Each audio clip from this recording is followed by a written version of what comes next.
Hello guys, good morning. I miss you all. Ngayon lang ako ulit nakagawa ng video dahil nagka-problema pa ako ng aking cellphone, no. 1 week na po ako nagka-problema sa cellphone ko gawa ng full storage. Yung isang cellphone ko po gawa ng siguro nakulangan yung nilabhan ko sa washing machine. Na isama ko po yung isang cellphone sa washing machine. At okay pa naman siya, gumagana naman siya. Kaya lang yung aking camera doon talagang hindi na gumagana, na water damage po yung aking camera, no.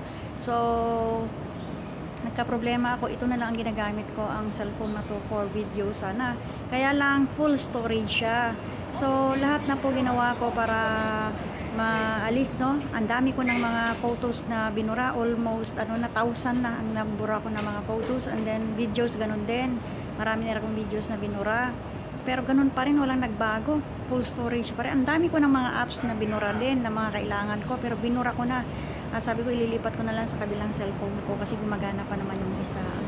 Ngayon hindi ako makagawa-gawa ng video, at lahat ng mga binibideo ko ngayon na ina-upload yung mga ano na lang yan, mga repeated na lang, no. So mga review na lang na mga kinukuha ko sa aking mga gallery kasi hindi ako makagawa ng panibagong video. So ngayong umaga na kita ko na ang problema. So ito guys, nakita niyo sa likod ko.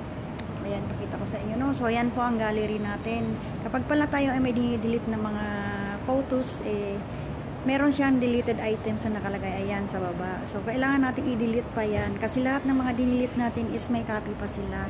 So just in case meron tayong gustong i-recover ulit, o na nagmahay nagbura na to, pwede pa nating i-recover. So ayan pala ang dahilan. So nung aking dinelete all yan, so ayun, na free na ako talaga sa aking storage. Kalahati pa na aking 128 na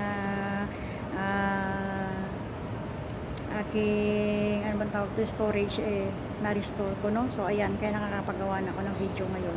So baka yan guys, problema rin ninyo, no. So ayan, I hope na makatulong sa inyo ito. At ayan, ganyan po ang gawin nyo kapag kayo ay full storage. Kasi lahat na po ng mga video tutorial na mga nila, advice kung anong gagawin, ginawa ko na, pero talagang hindi pa rin talaga ako nagkaroon ng space sa aking cellphone. Ito lang pala ang problema. Okay yan guys, baka makatulong sa inyo yan. Thank you for watching. Have a nice day. God bless us all, and please don't forget to follow, like, and share my video.